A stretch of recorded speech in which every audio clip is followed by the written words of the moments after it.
There is a saying in these sort of self help, self improvement circles: we do not rise to the level of our goals, we fall to the levels of our systems. I think that there is something similar to this in we do not rise to our aspirations, we fall to the levels of our mindsets. That is kind of what I think the poem we're about to talk about is about. About. Welcome to Strip Cover, where we squeeze the bigger picture out of literature. I'm Adrian Ford, and we are here for another poetry discussion, which will appear in two separate playlists here on the channel. Number one being the poetry discussion playlist, now cruising towards 800 videos strong, and number two being the Emily Dickinson playlist, a playlist dedicated to the greatest poet there ever was, now approaching 250 videos strong. The poem in question is called A Not Admitting of the Wound, known by its title, and it reads as such. A not admitting of the wound until it grew so wide that all my life it entered it, and there were troughs beside. A closing of the simple lid that opened to the sun, until the tender carpenter perpetual nail it down. A wound that kills. I think this is a lot like addiction. Well, hold on. A wound is a lot like addiction. How do you mean? Well, that's the metaphor, right? The wound isn't an actual wound, it is a stand in for something else. We all develop our weaknesses just as we develop our strengths. You enjoy something, you work on it. You don't enjoy something, you don't work on it. Think about it. You probably like poetry. That's why you're here. So you read poetry, right? You are working on those tools of poetry all the time. Probably you even write poetry. But well, maybe you don't like math. Maybe you don't like calculus.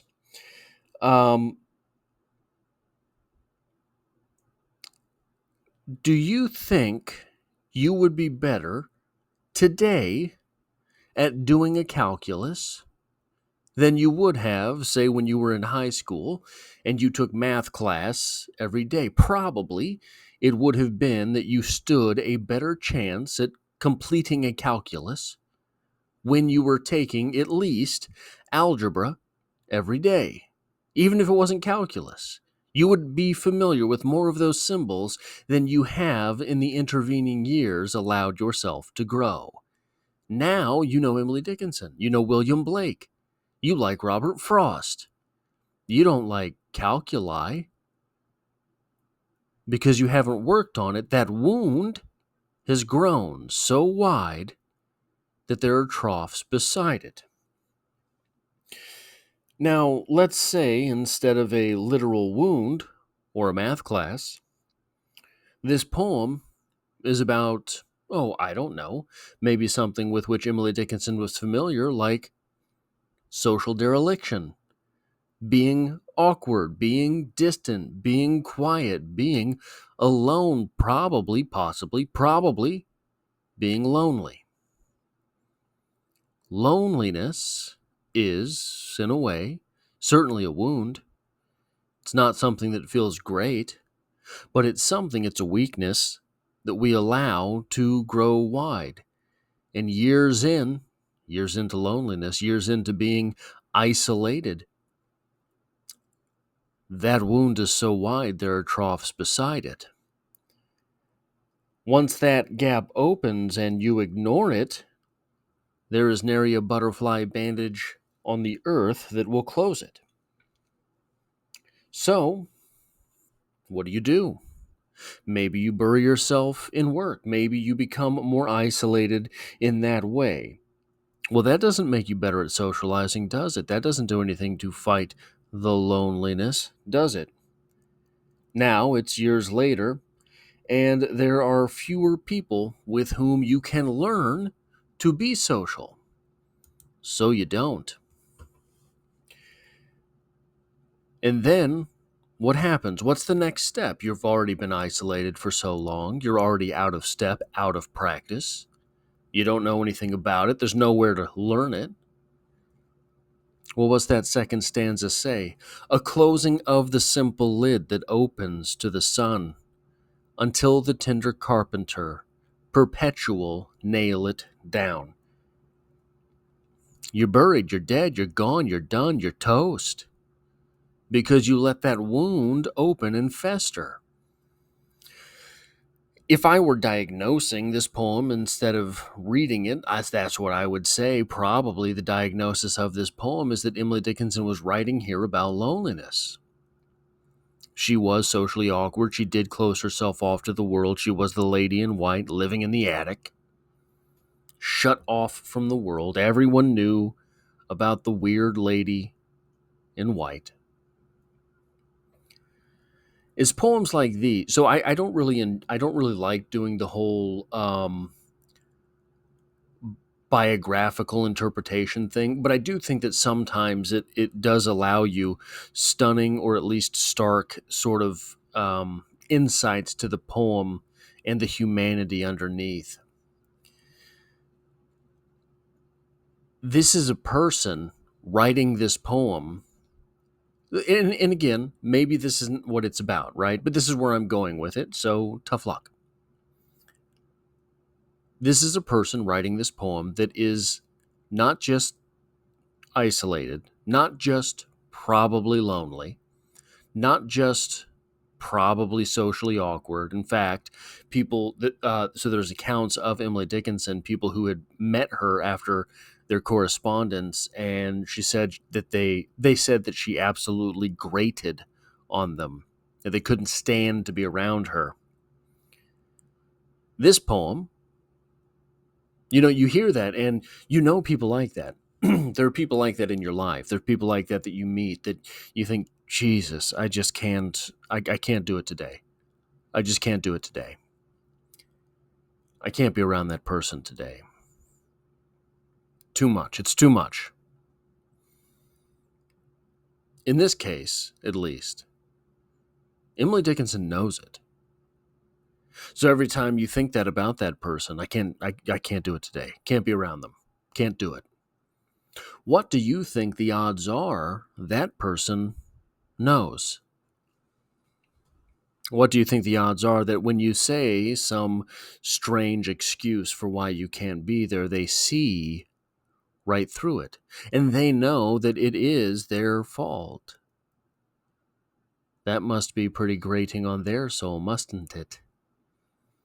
That they have let this wound grow so wide that there are troughs beside it, and now they're looking forward, wondering when they're going to be social again. Will they grow that skill?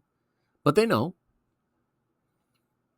sometime before I become social, there will be a closing of that simple lid until the carpenter perpetual nail it down. But it doesn't have to be social skills, right? There's all sorts of things that people struggle with. I think that I think that there's a miscommunication with gym culture. I think that there are a lot of people who are overweight and they don't want to go to the gym because they're afraid that people will be making fun of them. And every gym culture that I've ever been a part of, that's absolutely not what happens. Every gym culture that I've ever been a part of, everyone who is like super buff or whatever, they love seeing that. And if there is any tentativeness around the situation, it's because that person is usually waiting to step in and offer the overweight person or the out of shape person. Doesn't necessarily have to be overweight. You could be very skinny or just obviously out of shape. All of those people are waiting to step in and give some counsel, right? But I think oftentimes, too often, the assumption is everyone is looking at me because they're making fun of me or they're judging me, etc. But there's all sorts of situations like this. Every weakness has a situation like this, where there is some wound grown so wide that there are troughs beside it. This is one of the things, this principle, not this poem. This poem's fairly new to me, actually. But this principle is one of the things that I try to keep in my mind because I get to be a pretty, not snotty, but I get to be pretty standoffish. And I don't want to be talked to, right? But it's not because I think I'm better than anyone or anything like that, right? It's just because I am not a social being. And I notice in my own life, what happens a lot is someone will find a dislike for me. That's fine, whatever. They don't have to like me. But then, as always happens, someone will approach you and say, "Did you know X, Y, and Z doesn't like you?" Yeah, probably I knew. I mean, I could have figured. I would have bet you $1. And there's almost always some little tell about what it is that that person is self-conscious about, because they will basically make up a story.